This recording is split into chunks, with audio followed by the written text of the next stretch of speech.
दुरूद शरीफ पढ़ लें।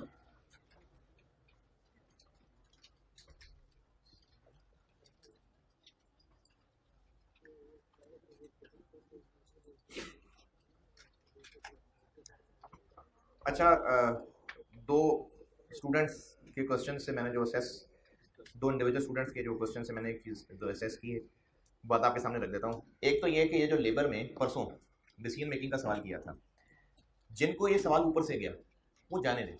उस एक सवाल की बुनियाद पे ये मत समझें कि अब तो कॉस्ट गई, नहीं। ये जब आप डिसीजन मेकिंग कर रहे होंगे ना, अच्छा अब इससे एक और मुझे अपनी सपोर्ट में एक बात मिल गई। ये चीज़ जो परसों सवाल किया था मुश्किल लगा होगा कई लोगों को, तो आपको ना एक मेच्योरिटी चाहिए डिसीजन मेकिंग तक पहुंचने के लिए। इसलिए मेरे पास हल नहीं है कि डिसीजन मेकिंग में एंड पे ही करवाता हूं। कुछ बच्चे सर डिसीजन मेकिंग एंड पे करवाते हैं, पहले करा लें। भाई आप नहीं हैं अभी इस काबिल, तो बड़े होंगे। अगर इतना ही जैसे ये सीए इतना मुश्किल है तो क्यों ना प्राइमरी से पढ़ाना शुरू कर दें। भाई नहीं थे आप प्राइमरी में इस काबिल, आप 10-12 साल की पढ़ाई करके फिर किसी काबिल हुए कि यहाँ पर आप लोग पढ़ाई कर सकें आके। तो इसलिए जो डिसीजन मेकिंग है ना, ये मुश्किल पोर्शन है, ये मैं एंड पे कराऊंगा। जिन लोगों को वो जो सवाल किया था वो समझ नहीं आया और उसकी बेस पे वो मायूस हो रहे हैं, तो मायूस मत हो, उस सवाल को डिलीट करें। उसके अलावा जो अब तक पढ़ा था बस उस पर जम के आगे आगे चले। दूसरी बात, जिनको समझ आई थी ठीक है, शाबाश, अच्छी बात है। इसी वजह से ना मैं कल होमवर्क नहीं डिस्कस किया था, मुझे लगा कि पहले वाले ही सवाल ऊपर से चला गया अगर किसी का, तो दूसरे सवाल में क्या मजीद पागल ना हो जाए। लेकिन एक बच्चे ने कहा भाई जिनको समझ आई उनसे तो बात करें ना, तो हाँ ठीक, उनसे बात कर लेते हैं। तो जो मैंने परसों होमवर्क दिया था, परसों क्वेश्चन नंबर 9, उस पर कमेंट्री सुन लें। जिन्होंने किया है, जिन्होंने कोशिश की है वो सुन लें। अभी इस वक्त एग्जिस्टिंग मामला ये बताए हुए थे, क्वेश्चन 9 परसों होमवर्क दिया था, जिसने भी ट्राई किए। या किसी को समझ नहीं आए है जो परसों होमवर्क दिया था, है ठीक था। चले ठीक है, जिन्होंने भी कोशिश की, जिनसे भी हुआ, क्वेश्चन नंबर 9 कर रहा हूं डिस्कस। अभी इस वक्त के हालात ये बताए हुए थे कि एक यूनिट बनाने में 12 किलो लगते हैं, 2 रुपए किलो का वो मटेरियल मिलता है। फिर इसके अलावा लेबर का इसमें थोड़ा डिफरेंट स्टाइल ये मारा था सवाल वाले ने कि आवर्स पर डे बताए और वेज पर डे बता दी, तो बना ले पर आवर। तो इस वेज को पर डे से, ये जो 56 रुपए पर डे दिया हुआ है, इसको पर आवर बना ले, 8 से डिवाइड करने पर आवर आ जाएगा। अभी इस वक्त की एफिशिएंसी बताई हुई है 65% और स्टैंडर्ड टाइम 1 मिनट का लगता है 2.6 आवर्स। बाकी वेरिएबल ओवरहेड्स बताए हैं और फिक्स्ड ओवरहेड्स भी बताए हुए हैं। एनुअल प्रोडक्शन 25,000 बता दी, ये अभी का डेटा है। मैनेजमेंट ने इस उम्मीद पे कि कुछ सस्ता हो जाए काम, लोगों को इंसेंटिव ये दिया कि जो सजेशंस देगा और अगर उसकी सजेशन अच्छी लगी और हमने उसकी सजेशन अडॉप्ट की, तो जितना हमें उसकी सजेशन से फायदा होगा, क्या फायदा, लेबर कॉस्ट में, labour cost, savings in labour cost, जो लेबर कॉस्ट में हमें बचत होगी उसकी 3 महीने की बचत के बराबर हम उस इंसान को बोनस दे देंगे। ये पहले पैराग्राफ, ये टेबल के नीचे वाले पहले पैराग्राफ का मतलब है कि जिसने सजेशन दी और उसकी सजेशन हमें अच्छी लगी, तो उसको हम इतनी सेविंग्स जितनी हमारी हुई होंगी साल में, उनमें से 3/12 करके हम उस वर्कर को बोनस दे देंगे। ये टेबल के नीचे वाले पैराग्राफ का मतलब है। जिन्होंने भी किया था इस पैराग्राफ की अंग्रेजी में कोई एतराज परेशानी, जिन्होंने भी किया था, जिन्होंने भी, अच्छा किन्होंने, चलो ठीक, ये तो पास है, ये पास है पक्के हैं, कोई बात नहीं, इस एफर्ट की वजह से कह रहा हूँ आप पास।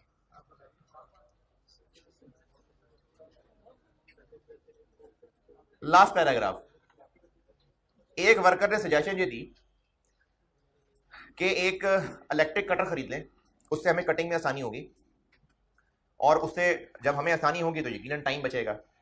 एक तो ये कि टाइम भी बचेगा, उसके अलावा वैसे भी हमारा काम अच्छा हो जाएगा। ये दो अलग अलग बातें हैं, टाइम भी बचेगा और उसके अलावा भी परफॉर्मेंस बेहतर होगी। ये दो अलग अलग चीजें हैं। यानी स्टैंडर्ड टाइम पर यूनिट भी चेंज होगा, जो परसों क्लास में सवाल किया था उसमें स्टैंडर्ड टाइम नहीं चेंज हो रहा था, इसमें स्टैंडर्ड टाइम भी चेंज होगा और वैसे भी परफॉर्मेंस बेहतर हो जाएगी। और ये जो कटर है ये साल में बस इस्तेमाल हुआ करेगा और साल बाद फारेगा, यानी हर साल हमें एक कटर खरीदना पड़ा करेगा जो 15,000 रुपए का मिलेगा। ये उसकी सजेशन थी। जिन्होंने भी कोशिश की है यहाँ तक मैंने जितनी कहानी बताई, इनमें से किसी को वर्डिंग पढ़ के कोई एतराज़, परेशानी, मुश्किल है तो पूछिए। नहीं है।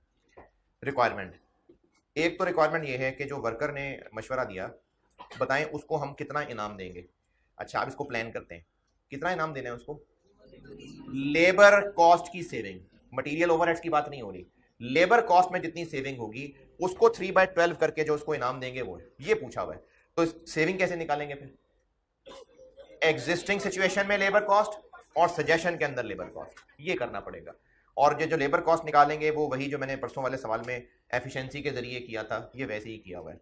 एग्जिस्टिंग हालात में आर्स निकाले जो कि एफिशिएंसी से निकल आए कि वो भी टाइम लगा कितना रहा है, स्टैंडर्ड टाइम बता दिया, एफिशिएंसी बता दी। यहां से पता चल गया, सोल्यूशन बता रहा हूं, यहां से पता चला कि वो एक्चुअली 4 घंटे लगा रहे हैं वर्कर्स और 7 रुपए हैं। नहीं, एफिशिएंसी नहीं कम हो गई, हमने उसको कहा है कि तुम्हें एक यूनिट 2.6 आवर्स में बनाना है, जबकि वो इतना टाइम नहीं लगाता, ज्यादा लगा देता है, इतना ज्यादा लगा देता है कि एफिशिएंसी उसकी 65%। ये अभी इस वक्त एग्जिस्टिंग हालात है। तो वो कितना अभी टाइम लगाता है कि इस फार्मूले का आंसर 65 आ रहा है, वो 4 आ जाएगा। इसका मतलब वर्कर्स अभी 4 घंटे लेते हैं और साल में बनाते हैं 25,000 यूनिट्स, तो साल में घंटे हो गए 1 लाख। तो अभी इस वक्त वर्कर्स साल में इस काम करने के 1 लाख घंटे ले रहे हैं और 7 रुपए पर लेबर आवर उसका रेट है। तो वर्कर की अभी इस वक्त कॉस्ट 7 लाख रुपए आ गई। लेकिन मशीन से क्या होगा, मशीन से ये होगा कि स्टैंडर्ड भी चेंज हो जाएगा। कितना हो जाएगा? 20% कम हो जाएगा, यानी ये होगा स्टैंडर्ड। और एफिशिएंसी, अब वो कितना टाइम लगाएगा? पहले 4 घंटे लगाता था, अब 2.67 लगाएगा। उसकी कॉस्ट कैलकुलेट करेंगे, इसकी कॉस्ट कैलकुलेट करेंगे, जो दोनों में डिफरेंस है वो एनुअल सेविंग आ जाएगी, और उसको 3/12 करेंगे तो ये उस शहजादे को इनाम दे देंगे। यहां पर एक मसला किसी को हो सकता है कि ये कटर की कॉस्ट और ये सब क्यों कंसिडर नहीं किया, तो इसलिए कंसिडर नहीं किया कि हमने उससे वादा ही ये किया था कि जो लेबर कॉस्ट में सेविंग आएगी उसका तुम्हें पैसा देंगे, लेबर कॉस्ट की सेविंग। तो जिन्होंने किया है पार्ट ए में बताइए, कुछ पूछना है?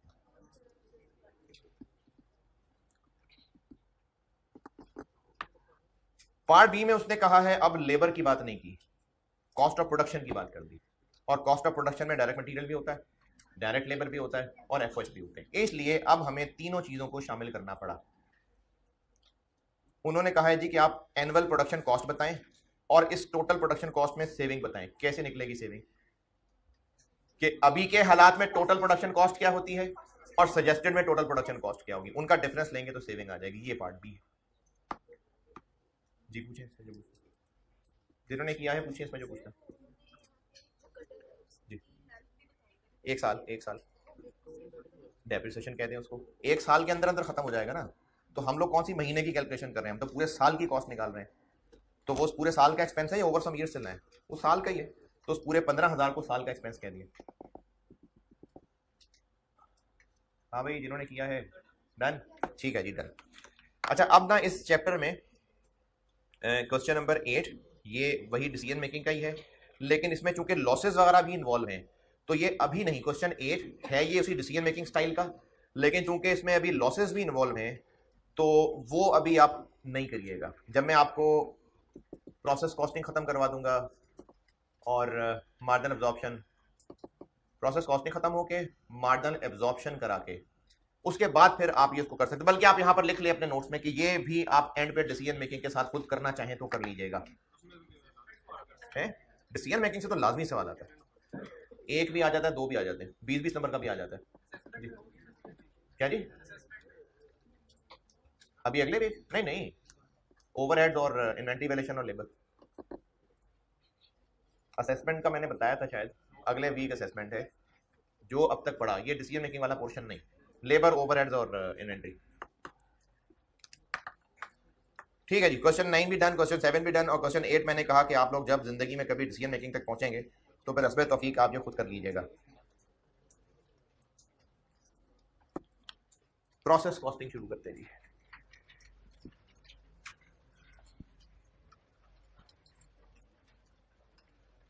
प्रोसेस कॉस्टिंग काफी इंपॉर्टेंट भी है और बड़ा चैप्टर भी है। बच्चा हो सकता है उसमें सवाल ही ना आए, हो सकता है ना आए, लेकिन जनरली बहुत इंपॉर्टेंट है। और इसमें कैलकुलेशंस हैं काफी ज्यादा, प्रोसेस कॉस्टिंग। और अब से ऑनवर्ड है, नहीं एक आधी आइटम खाली भी गई है, लेकिन नॉर्मली होता है।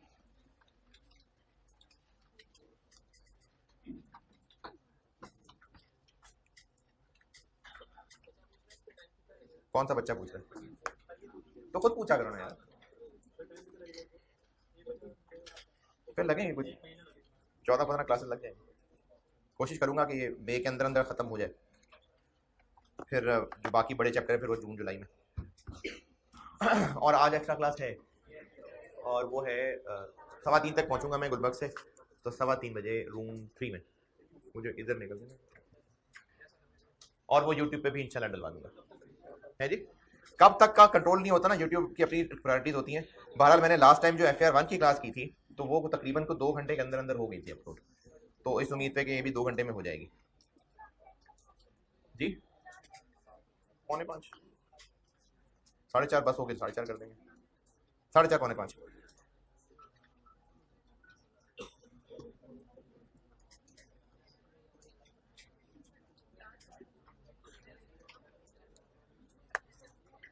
प्रोसेस कॉस्टिंग, अच्छा ये ना मैं तो एक टॉपिक के तौर पे पढ़ाता हूँ, लेकिन ICAP की बुक में इसको 2 चैप्टर्स में तोड़ा हुआ है, तो मैं वो रेफरेंस दे देता हूँ। मैं वैसे इसको एक टॉपिक के तौर पे पढ़ाता हूँ। ICAP की अगर बात करें तो चैप्टर 8 और 9 में ये फैला हुआ है, मैं इसको एक टॉपिक के तौर पे पढ़ा रहा हूँ।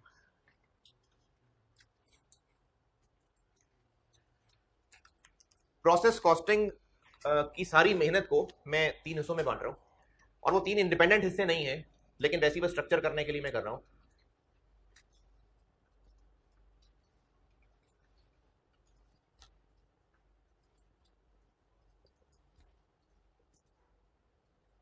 एक में मैं आपको सारी कैलकुलेशंस बताऊंगा,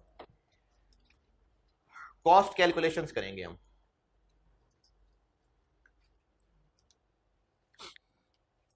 पर यूनिट, टोटल, यानी काफी सारी कॉस्ट की कैलकुलेशंस करेंगे हम इस एक हिस्से के अंदर।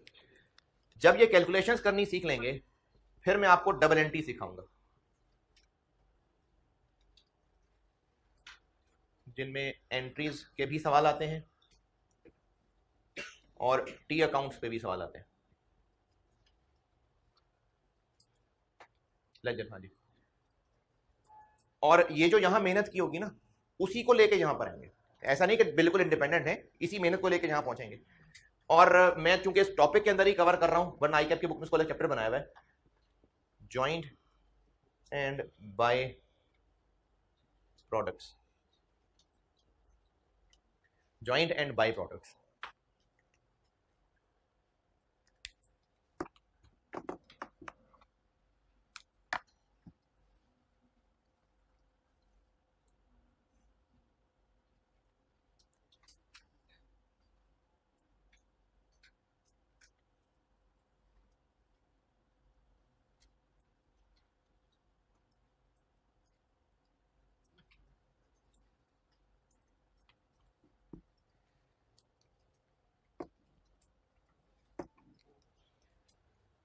अच्छा, एक इंट्रोडक्शन दे दूं मैं कि प्रोसेस कॉस्टिंग है क्या, या हम इसमें करने क्या लगे हैं, फिर मैं इसको लेके फिर शुरू करूंगा।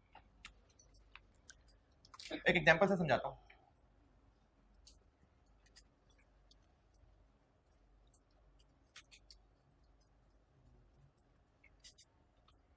अगर एक बिजनेस जो फ्रेश फ्रूट के, असली वाले, कूड़े से उठा के नहीं, असली वाले फ्रेश फ्रूट के आगे बॉटल्ड जूसेस बेचता है, तो इस बिजनेस की फैक्ट्री में जो रॉ मटेरियल इन होता होगा वो फ्रूट्स होंगे। ये हो गया रॉ मटेरियल। ये ना मुझे पता ना आपको पता किन डिपार्टमेंट से गुजरते हैं, बस वैसे ही हम 3 डिपार्टमेंट से गुजार लेते हैं।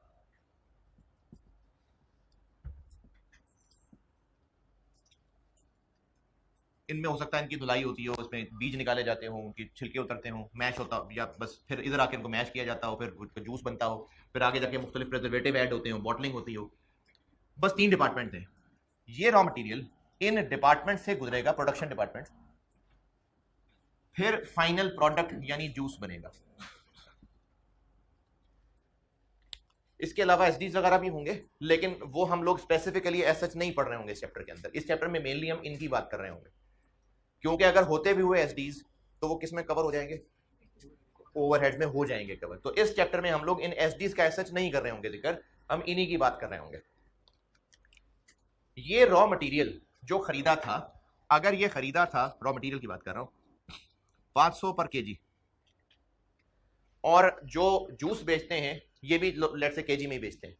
आगे चल के फिर कई सवाल देखेंगे जिसमें मटेरियल की क्वांटिटी और उसकी क्वांटिटी और होगी, लेकिन अभी शुरू में कम से कम क्वांटिटी सेम।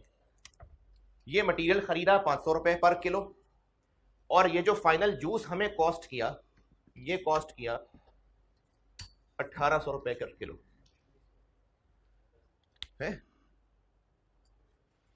है कोई अच्छा फल है ये 500 से जो 1800 बना, कितनी कॉस्ट ऐड हुई, 1300। वो कौन सी कॉस्ट है जो 1300 ऐड हुई है, वो कन्वर्जन कॉस्ट है, जो कि इन तीनों प्रोसेस में लेबर और एफर्ट की शक्ल में आई है। इन तीनों प्रोसेसेस के अंदर जो कन्वर्जन कॉस्ट लगी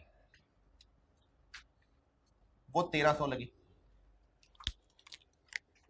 प्रोसेस कॉस्टिंग ऐसी टेक्निक है जिसमें बिजनेस ये जान पाएगा कि ये जो सफर यहां से शुरू हुआ था 500 रुपए पर केजी से शुरू हुआ था, जब इसने ये वाला प्रोसेस पार किया तो ये कॉस्ट बन चुकी थी 1100, फिर जब इसने ये पार कर लिया तो कॉस्ट बन चुकी थी 1750, और जब ये वाला पार किया तो कॉस्ट बनी है 1800। मैंने ये कहा है कि प्रोसेस 1 में 1100 रुपए का और खर्चा आया, प्रोसेस 2 में 1750 का खर्चा है, नहीं, ये क्यूमुलेटिव चल रहा है कि जो सफर 500 से शुरू हुआ था, जैसे जैसे प्रोसेस कंप्लीट होता जाएगा, ये इस मशीन से निकल के आगे जाने वाली चीज बन जाएगी, वो 1100 रुपए पर किलो कॉस्ट की हुई होगी।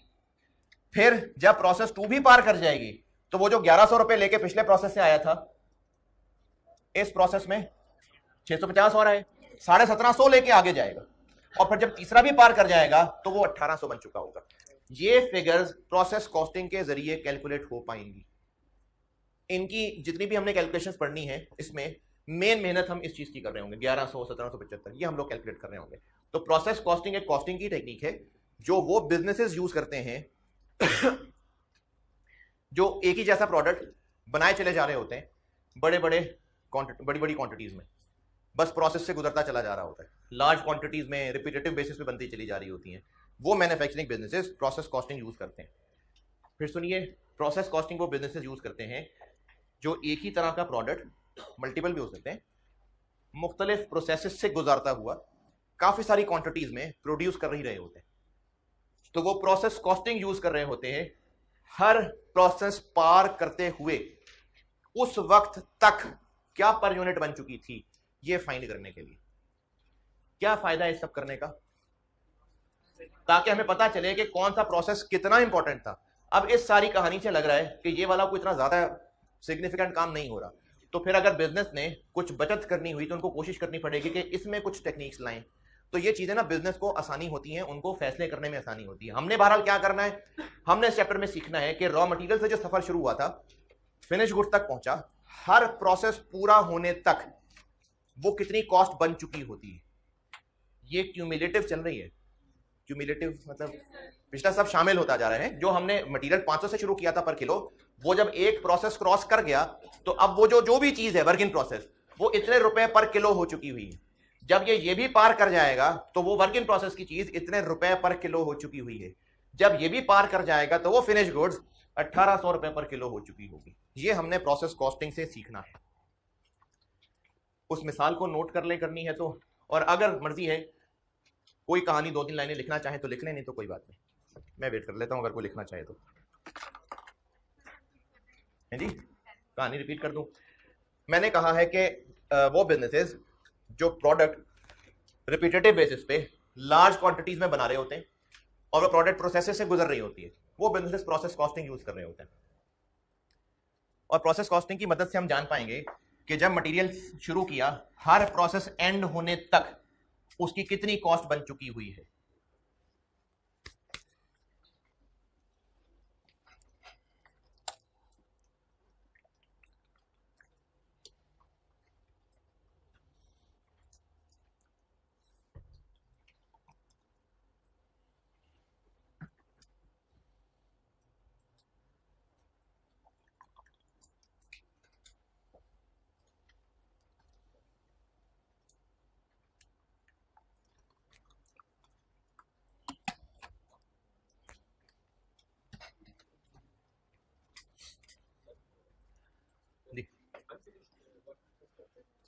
अनफिनिश्ड, वर्क इन प्रोसेस होता ही अनफिनिश्ड है। इन्वेंट्री 3 शक्लों में होती है, raw material, work in process और फिनिश गुड्स। ये बिजनेस जूसेस बना के बेचता है, जब जूस बन जाएगा तो वो फिनिश गुड है। इस मैन्युफैक्चरिंग के लिए खरीदा क्या गया था? फ्रूट्स, वो रॉ मटेरियल है। मशीन्स के अंदर जो भी जिस हालत में मौजूद है, कहीं पर कटा हुआ फ्रूट है, कहीं पर पिसा हुआ फ्रूट है, कहीं पर निकला हुआ जूस है, कहीं पर उसमें प्रिजर्वेटिव ऐड हो रहे हैं, वो जो भी शक्लें इन मशीनों के अंदर पड़ी हुई हैं वो सब वर्क इन प्रोसेस है।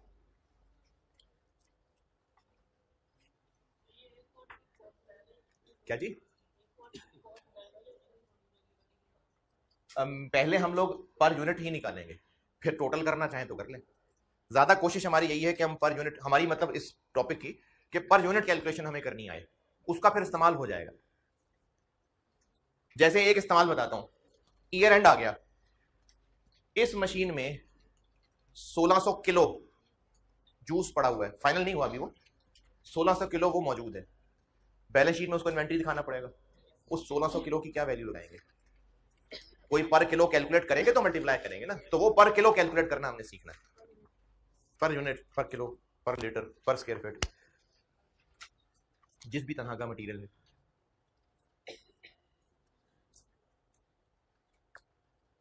कोई कहानी नहीं लिखनी? लिख ली, चल ठीक है जी, आगे चलते हैं।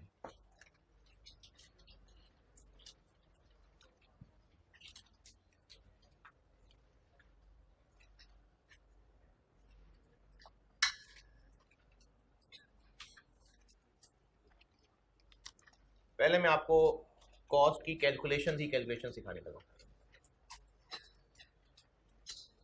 जो मेहनत यहां कर लेंगे ना, वही मेहनत आगे एंट्रीज में भी, वही मेहनत आगे जॉइंट और बाय प्रोडक्ट्स में भी इस्तेमाल होनी है। तो इस प्रोसेस कॉस्टिंग की सबसे बड़ी मेहनत वाला पोर्शन जो है वो यही, कॉस्ट कैलकुलेशंस। इसमें मैं आपको कुछ फॉर्मूले भी सिखाऊंगा, कुछ स्टेटमेंट्स की शक्ल भी सिखाऊंगा।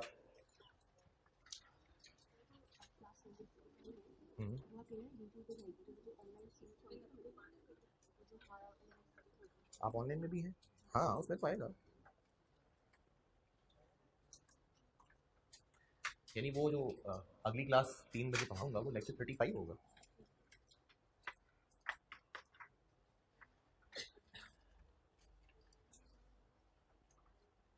ये जो टॉपिक है ना कॉस्ट कैलकुलेशन, ये मैं आपको मजीद 2 टुकड़ों में तोड़ के बताऊंगा।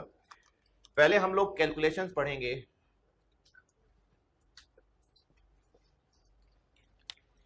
इसमें और इन बाकी प्रोसेसेस में। मेन फर्क ये है, वैसे तो बहुत सारे फर्क हैं, लेकिन जो फर्क मैं भी क्रिएट करने लगा हूं, इस प्रोसेस का इनपुट क्या है? रॉ मटेरियल, जबकि इन प्रोसेसेस का इनपुट क्या है? वर्क इन प्रोसेस तो है, लेकिन वो कहां से आया? पिछले प्रोसेस से। तो इस प्रोसेस को और इनको मैं अलग पढ़ाऊंगा। फर्क इस वजह से कि इसका इनपुट होगा रॉ मटेरियल और इनके इनपुट्स होंगे पिछले प्रोसेस का आउटपुट, आउटपुट इनपुट। इसलिए मैं जितनी कैलकुलेशंस पढ़ाऊंगा उनमें से हम कुछ कैलकुलेशंस फॉर प्रोसेस 1 पढ़ रहे होंगे और फिर अलग से फॉर सब्सिक्वेंट प्रोसेसेस। अच्छा, सब्सिक्वेंट प्रोसेस, ये लफ्ज भी इतना ट्विस्टिंग है कि वो फंस जाता है जबान पे, तो मैं उसको प्रोसेस 2 कह के पढ़ाऊंगा। प्रोसेस 2 बस, प्रोसेस 2 कह रहा हूँ, असल में प्रोसेस 3, 4, 5, 6 बहुत सारे होंगे। तो मैं इस कैलकुलेशंस को भी 2 टुकड़ों में तोड़ रहा हूं। पहले आपको जो मेहनत करा रहा हूं, जो कुछ हम पढ़ रहे होंगे वो प्रोसेस 1 के लिए होगा। फिर जब ये कंप्लीट कर दूंगा, फिर मैं इसकी हेडिंग देके फिर यहां से बात शुरू करेंगे। तो पहले पढ़ते हैं हम प्रोसेस 1, देता हूं उसकी हेडिंग।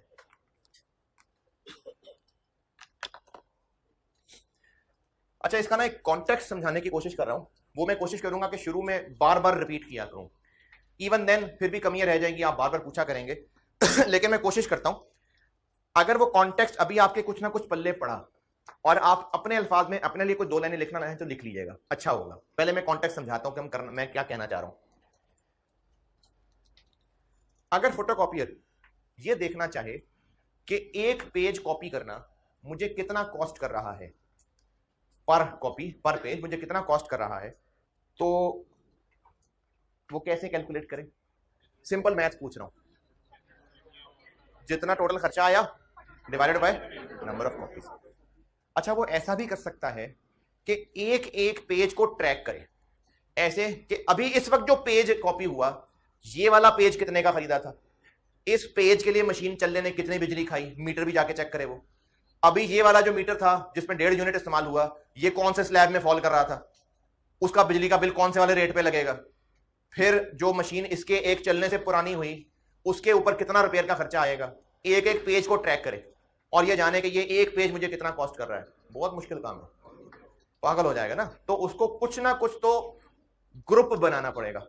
जैसे हो सकता है कि वो एक दिन को ग्रुप बना ले। कैसे? उस दिन में जितने खर्चे हुए और जितनी कॉपीज हुई पर कॉपी करवाएगा, या चाहे तो महीने को एक ग्रुप बना ले, क्योंकि अगर एक एक को ट्रैक करेगा ना, नहीं कर सकता ट्रैक। इसी तरह से अगर बिजनेस ये जानना चाहे कि ये जो 1 किलो सेब था, अभी जो मशीन में डला तो 100 किलो होगा, लेकिन ये जो बीच में 1 किलो वाला था, ये कहां कहां से होता हुआ गुजर रहा है और कितना कितना पड़ रहा है, और इस वाले 1 किलो के लिए मशीन ने कितनी बिजली खाई, जी नहीं कर सकता ऐसा कैलकुलेट। तो इस बिजनेस को भी कैलकुलेशंस करने के लिए किसी ना किसी पीरियड को बेस बनाना पड़ेगा। अच्छा, वर्ड मैंने बेस बोल दिया तो हम OAR नहीं पढ़ने लगे हैं। तो ये जो कैलकुलेशंस हम लोग पढ़ने लगे हैं ना, हमने किसी ना किसी पीरियड को सामने रखते हुए कैलकुलेशंस करनी है। तो वो जनरली 1 महीना होता है। यानी अगर मैं सवालों में आपको कहूंगा कि for the month of July, वैसे जबानी बोल रहा हूं, for the month of July 4500 kilo material input हुआ है। पूरे महीने में 4500 किलो मटेरियल इनपुट हुआ और 3000 किलो प्रोडक्ट बन गया। क्या इसका यह मतलब है कि 1 जुलाई की सुबह सुबह 4500 किलो मशीन में डाला था, पूरा महीना वो मशीन में पकता रहा और महीने के एंड पे मशीन का ढक्कन खोला तो 3000 किलो बाहर आ गया? क्या यह मतलब है? अगर एक फोटोकॉपियर के बारे में कहा जाए कि इसने इस एक महीने में 10,500 कॉपीज की हैं, तो वो सारे 10,500 पेजेस इकट्ठे मशीन में डाले थे, पूरा महीना मशीन थोड़ा थोड़ा करके उन पेजेस को आगे करती रही, फिर महीना खत्म हुआ तो 10,500 पेजेस एक साथ बाहर आ गए? नहीं। तो फिर जब मैं आपको एक्टिविटी फॉर अ मंथ बताऊंगा कि इतने इनपुट था, इतना आउटपुट था, तो वो क्या होगा? वो टोटल फॉर दैट मंथ होगा। ठीक है? तो हम जितनी कैलकुलेशंस करने लगे ना, वो हम किसी एक पीरियड को बेस बना के कर रहे होंगे, और वो पीरियड जनरली 1 महीना होगा, और जो भी उस महीने का डाटा दिया होगा, जो भी एक्टिविटी दी होगी, वो एक वक्त के एक्शन की एक्टिविटी होगी, फिर उस पूरे महीने की टोटल एक्टिविटी दी होगी। हो सकता है ये मशीन यहां से यहां तक चीज को पहुंचाने में हो सकता है 8 घंटे लेती हो। यानी जिस मशीन के अंदर जैसे एक फ्रायर है जिसमें आलू के पीस काट के रखेंगे और वो चिप्स बन के बाहर आ जाएंगे, अब इस मशीन की ड्यूरेशन हो सकता है 20 मिनट हो, लेकिन उस बिजनेस ने अगर पूरे महीने के अंदर 4000 किलो चिप्स बनाई, तो इसका मतलब यह है कि 4000 किलो आलू मशीन में डाले, पूरा महीना पकते रहे, फ्राई होते रहे, पूरे महीने के बाद छुस छुस करके ढक्कन उठाया और 4000 किलो चिप्स बाहर आ गए। ये मतलब है इसका? नहीं। हो सकता है एक वक्त में एक एक पाव जाते हैं उसके अंदर, हो सकता है, और 20 मिनट में चिप्स बन के बाहर आ जाते हो, फिर दोबारा अगला बैच जाता हो। लेकिन ये जो डाटा बोला गया कि एक महीने में टोटल 4000 किलो चिप्स बने, ये क्या है? 4000 kilo total for the month है। सुन रहे, जाग रहे हैं? लिखिए फिर कुछ अपने लिए, ये जो समझ आए।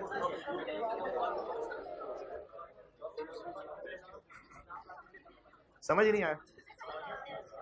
समझ नहीं आया तो लिखे ना कुछ अपने आप को समझाने के लिए। अच्छा, मैं दोबारा बताता हूं कि आप कम से कम क्या लिखें। हम जो कैलकुलेशंस कर रहे होंगे, अल्फाज नहीं मेरे पकड़े अभी, मैं समझी बता रहा हूं, हम जो कैलकुलेशंस कर रहे होंगे वो for a period of time कर रहे होंगे। हम किसी ना किसी पीरियड को बेस बना रहे होंगे। वो पीरियड जनरली 1 महीना होगा, और जो डाटा उस महीने का दिया होगा वो मशीन के एक वक्त के एक्शन का डाटा नहीं होगा, वो total activity for the period होगी। नहीं, आप जिसमें मर्जी लिखें।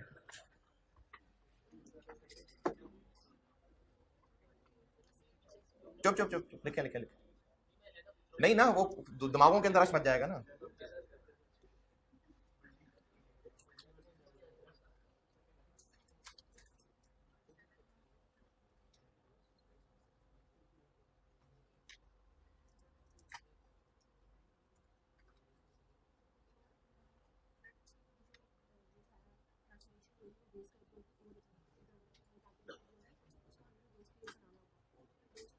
वो 1 महीना होता है।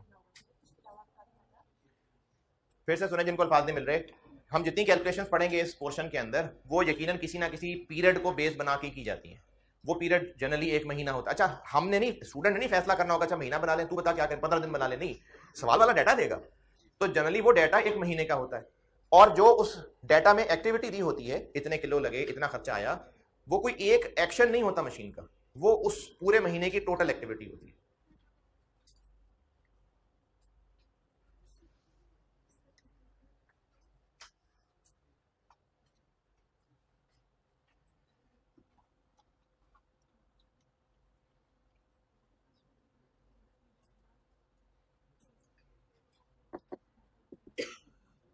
अब यहां पर आप अपनी एक बात सोचें, आप अपने लिए ही कुछ नहीं लिख पा रहे और याद करते हुए आप सोचते हैं कि चलो मैं अपने पास से लिख लूंगा पेपर में, और जब पेपर में आप लिखेंगे और वो किसी के लिए लिखेंगे और वो भी इतना लिखना होगा कि वो उसको माने, समझे और नंबर दे, वो लिख लेंगे आप। अभी अपने लिए 2 लाइनें नहीं लिख सकते आप, उस वक्त आ जाती है।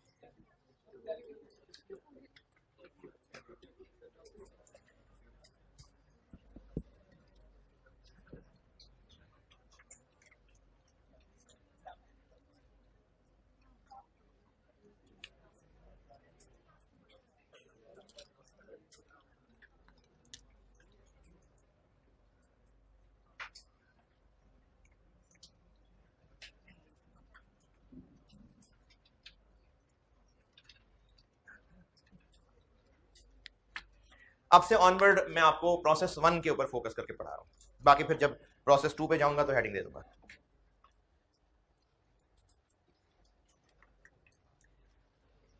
इसमें हम लोग पहले सीखते हैं cost per unit of output, यानी इस प्रोसेस का जो आउटपुट निकला वो हमें कितना पर यूनिट कॉस्ट किया, ये सीखने लगे हम लोग। प्रोसेस 1 की हेडिंग दी है मैंने कि अब जो कुछ पढ़ाने लगा हूं प्रोसेस 1 है, और जो मैं आपको सबसे पहली कैलकुलेशन सिखाने लगा हूं वो cost per unit of output सिखाने लगा हूं। कॉस्ट पर यूनिट कैलकुलेट करना सीखते हैं।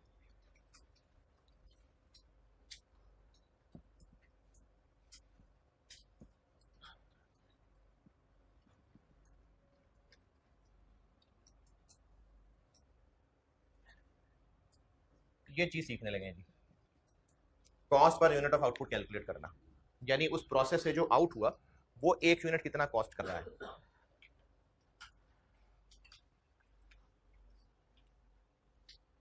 ये जो यूनिट है ना, ये एक जनरल वर्ड है।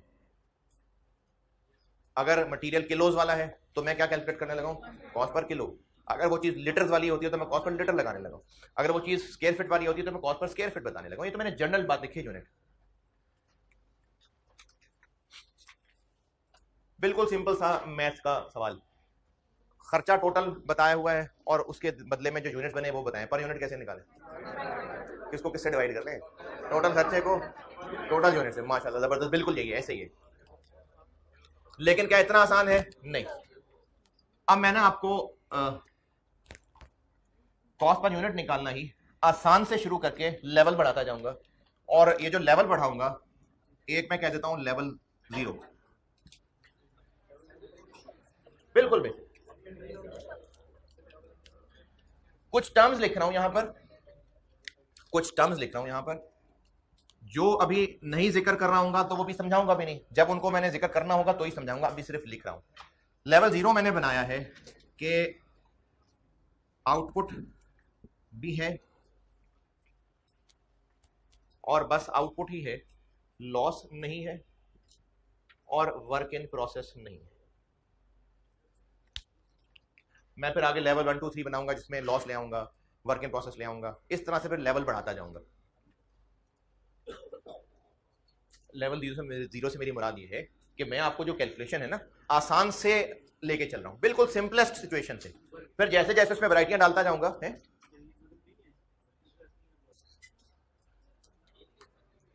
इस लाइन का मतलब ये है कि जून के महीने में प्रोसेस 1 में इनपुट अगर 5000 यूनिट्स हुए तो वो सारे के सारे आउटपुट भी हो गए, ना कोई जाया हुआ और ना कोई 30 जून रात 12 बजे अभी भी मशीन में था।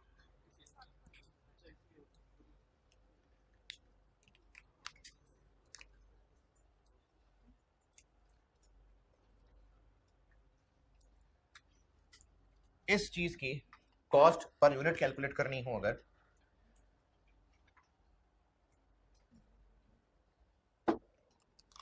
इसी से आगे चल रहा हूं, तो कैसे कैलकुलेट करें? सारे खर्चे को आउटपुट से डिवाइड कर दें। अच्छा, अब सारा खर्चा है, मैं उसको नाम लिख देता हूँ डायरेक्ट मटेरियल कॉस्ट, जो इस महीने में आई, इनफैक्ट टोटल, जो इस महीने में टोटल मटेरियल कॉस्ट आई, और बाकी कौन सी कॉस्ट आती है? डायरेक्ट लेबर और एफओए। इस चैप्टर में ना नॉर्मली उनको इकट्ठे ही चलाया जा रहा होगा, इसलिए मैं भी इकट्ठे ही चला देता हूं। डिवाइडेड बाय क्या कहूं? आउटपुट के यूनिट्स लो, यूनिट्स, चलो आउटपुट काफी नहीं है वैसे, यूनिट्स जरूरी है लिखना? नहीं नहीं, ये काफी है, यूनिट्स ही हैं ये ले, यूनिट्स, आउटपुट के यूनिट्स हैं। नहीं, मैंने रेस तो नहीं किया था आउटपुट। अच्छा, फिर ना मुझे पूरा फार्मूला लिखने दिया करें, उसके बाद नोट किया करें। Total material cost, total conversion cost, कब का टोटल? पूरे महीने का, पूरे महीने जितने टोटल रुपए का मटेरियल इस महीने में इनपुट हुआ, ये वो है। जितना इस महीने में टोटल लेबर कॉस्ट आई, टोटल एफओएच आई, ये वो है।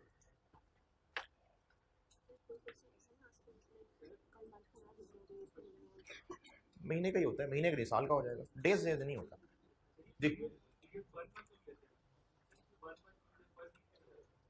हो सकता है, जरूरी तो नहीं है, नॉर्मली महीना होता है। हाँ, सवाल लिखें।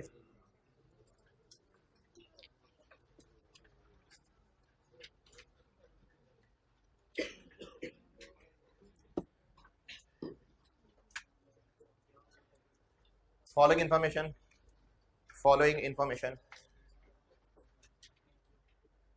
relates to process 1. Following information relates to process 1 for the month of May.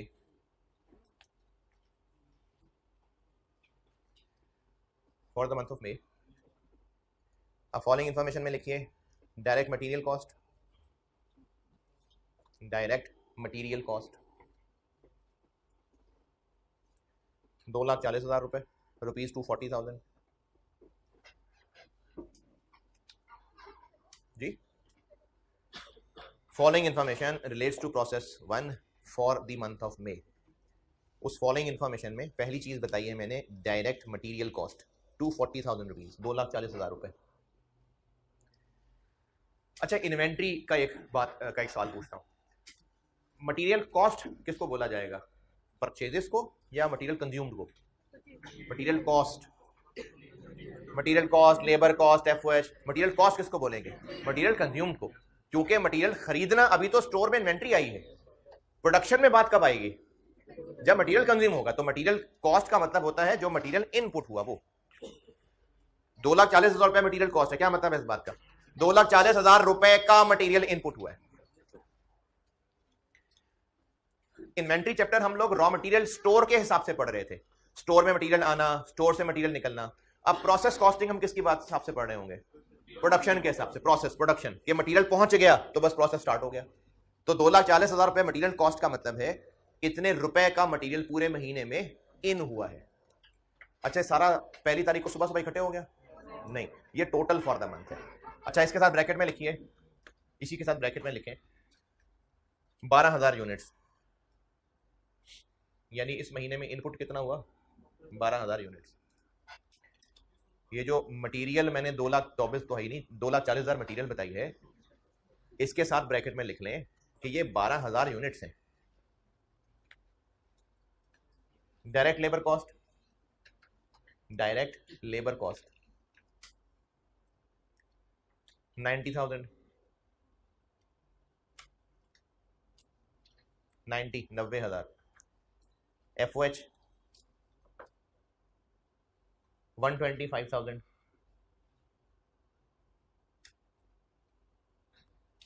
ये हो गए खर्चे। और उसके बाद लिखिए units completed and transferred out, units completed and transferred out.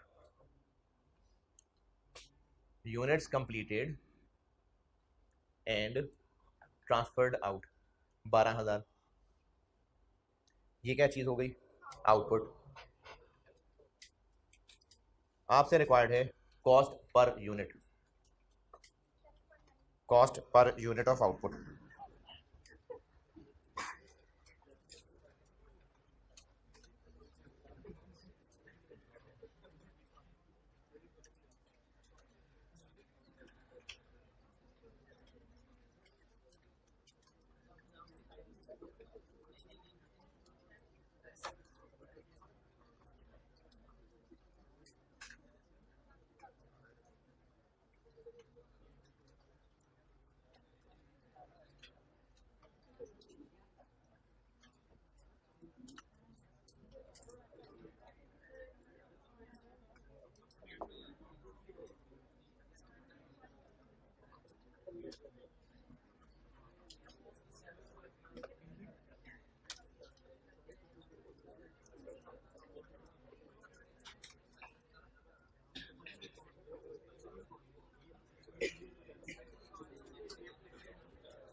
Ji material cost 240,000 हो गई और लेबर और एफएच अलग अलग लिखना है, अलग अलग लिख दें, कोई बात नहीं, मिला के लिखना है मिला के लिख दें 20215 और डिवाइडेड बाय 12,000। और जब रेट निकालते हैं ना पर यूनिट चीज तो 2 डेसिमल तक जरूर रहा करें। 37.9 है जी, नहीं नहीं 2 डेसिमल तक रहा करें।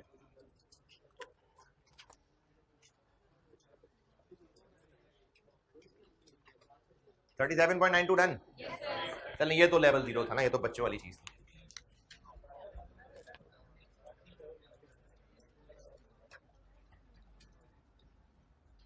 लॉसेस पे आते हैं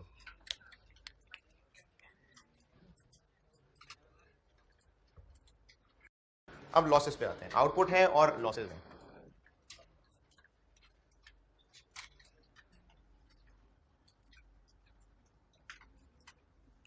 इसका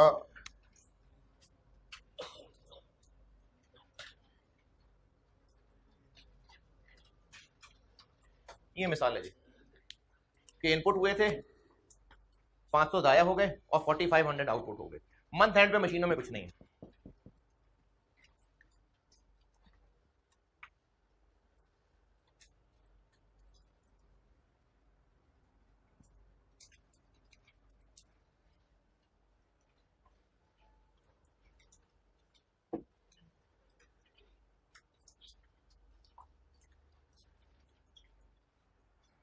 यहां तक पहुंचे फिर आगे बताता हूं। हाँ हाँ तो पहुंचे ना, मैंने कौन सा दरवाजा बंद कर दिया, पहुंचे आप।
ठीक है जी पहुंच जी।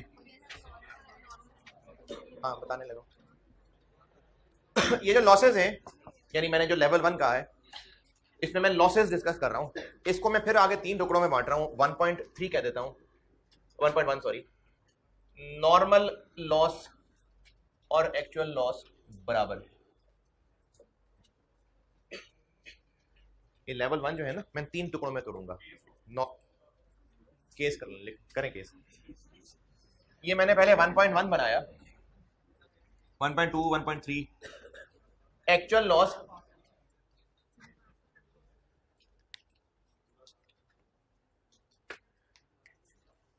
लॉस और नॉर्मल लॉस बराबर है। और नॉर्मल लॉस को क्वेश्चन में आपको एक और वर्ड भी मिल सकता है, इसको एक्सपेक्टेड लॉस कहते हैं।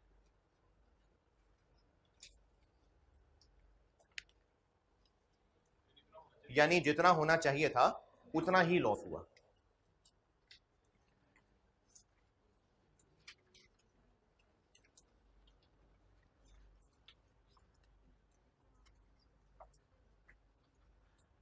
अक्सर प्रोसेसेस के अंदर लॉसेस होते हैं। लॉसेस से मुराद ये है क्वांटिटी लॉस। लॉसेस मतलब क्वांटिटी लॉस, रुपए की बात नहीं कर रहा, क्वांटिटी लॉस की बात कर रहा हूं।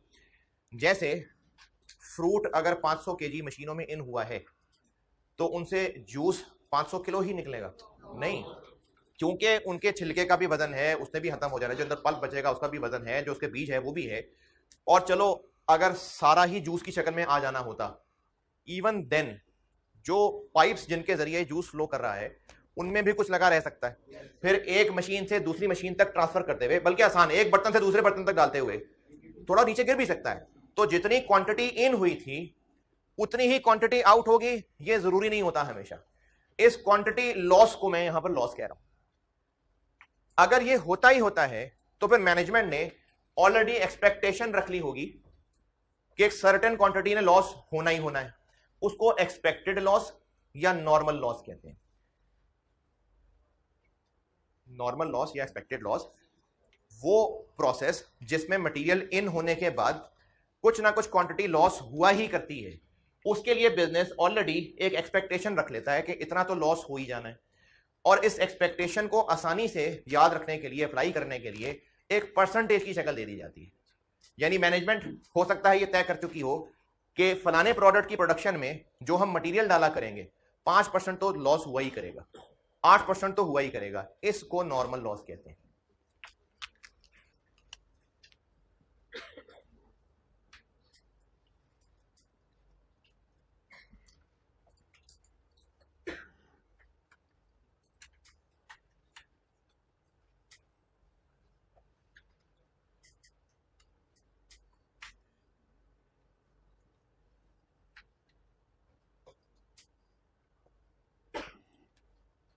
नॉर्मल लॉस नॉर्मली मैनेजमेंट एक परसेंटेज की शक्ल में डिफाइन कर देती है। तो 1.1 क्या चीज बनी कि जितना हमने सोचा था उतना ही हुआ।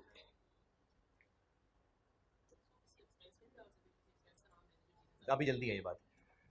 नॉर्मल लॉस जनरली मैनेजमेंट एक परसेंटेज की शक्ल में तय कर लेती है, और इतना उन्होंने एक्सपेक्ट कर लिया होता है कि इतना तो नुकसान हुआ ही करेगा हर प्रोसेस में। तो मैंने लेवल 1.1 ये बनाया कि हाँ वाकई उतना ही लॉस हुआ जितना मैनेजमेंट ने सोचा था। क्या जी? नहीं, आइडियल नहीं है। आइडियल तो होता कि लॉस ही ना होता। आइडियल नहीं है ये। अगर एक स्टूडेंट ये सोच ले कि मैं जब भी पेपर दूंगा 3 तो 1 तो रहेगा ही रहेगा,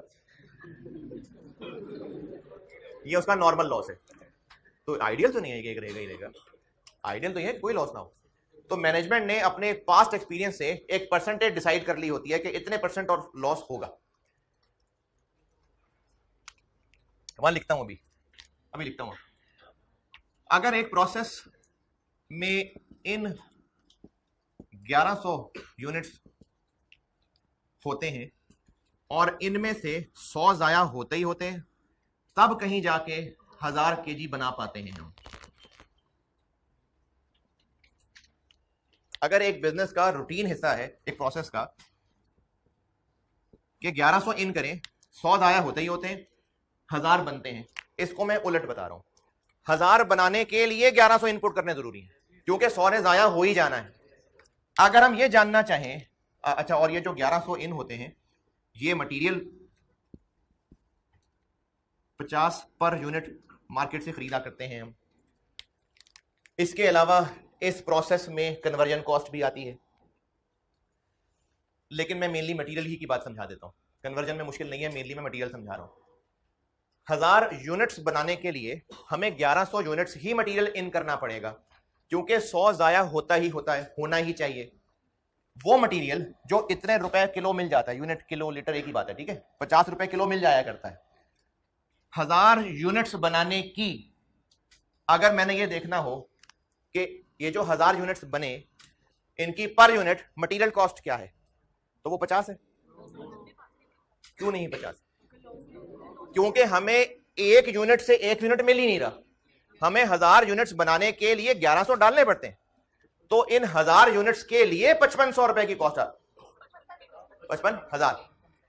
इन 1000 यूनिट्स बनाने के लिए नॉर्मल है चूंकि 100 जाया होना, तो हमें 1100 ही इन करने होंगे, तो इन 1000 को बनाने के लिए हमें 50,000 रुपए का मटेरियल नहीं लगाना, 55,000 रुपए का लगाना है। अगर हम ये देखना चाहें कि ये जो आउटपुट बना ये हमें कितना पर यूनिट कॉस्ट किया, तो 55,000 रुपए को डिवाइड कर दूं 1100 से। ऐसा करने से ये हुआ कि खर्चा आया तो 1100 का था, लेकिन वो उन 1000 में ही बंट गया, यानी उन 100 शहीदों का, बल्कि नहीं, शहीद तो एक बहुत पाक वर्ड है, मैं गलत मिसाल नहीं यूज करता, ये जो 100 मरे इसमें, अच्छा जाया हो गए, ये जो 1000 के लिए ये 100 कुर्बान हुए, इनकी कॉस्ट तो है ना, लेकिन ऐसा करने से क्या हुआ, उनकी कॉस्ट इन्हीं में एब्जॉर्ब हो गई।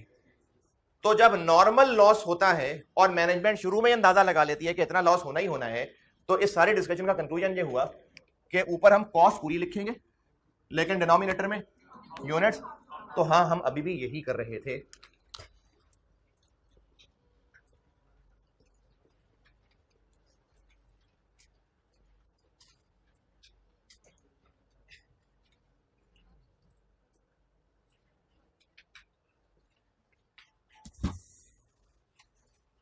इधर एक चीज आनी लिखनी है मैंने भी, इधर भी मैंने एक प्लस माइनस लिखना है।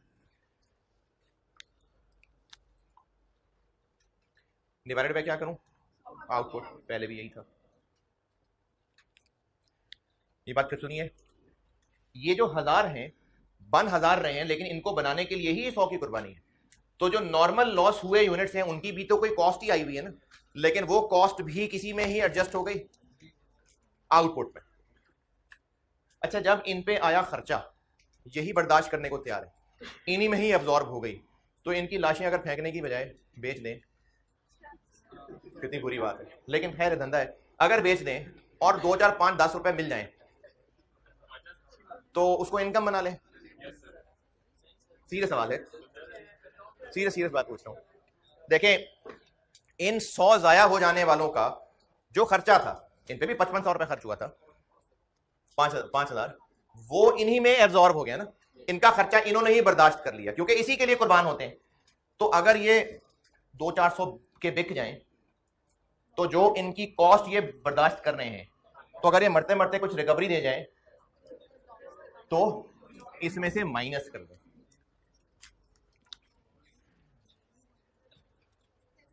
स्क्रैप भी कह सकते हैं, रिकवरी भी कह सकते हैं।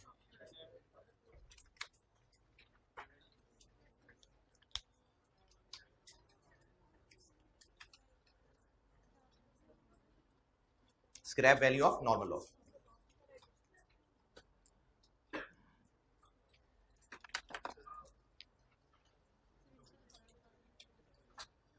ये वाली बात एक दफा दोबारा सुन लें, 1000 यूनिट्स बनाने के लिए हमें 55,000 रुपए का मटेरियल इन करना पड़ेगा, तो इन 1000 की पर यूनिट कॉस्ट निकालने के लिए पूरा 55,000 ही ऊपर लिखूं या सिर्फ 50,000 लिखूं, क्योंकि इन कुर्बान होने वालों की कॉस्ट भी इन्हीं के लिए ही है, तो इस टोटल कॉस्ट को ही 1000 पे डिवाइड करना है।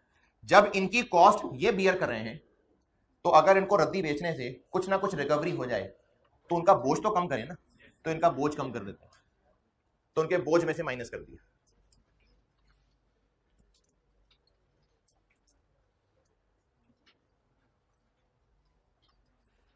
चलें, यहां से अगली क्लास में कंटिन्यू करते हैं इंशाल्लाह। ठीक है, अल्लाह हाफिज़।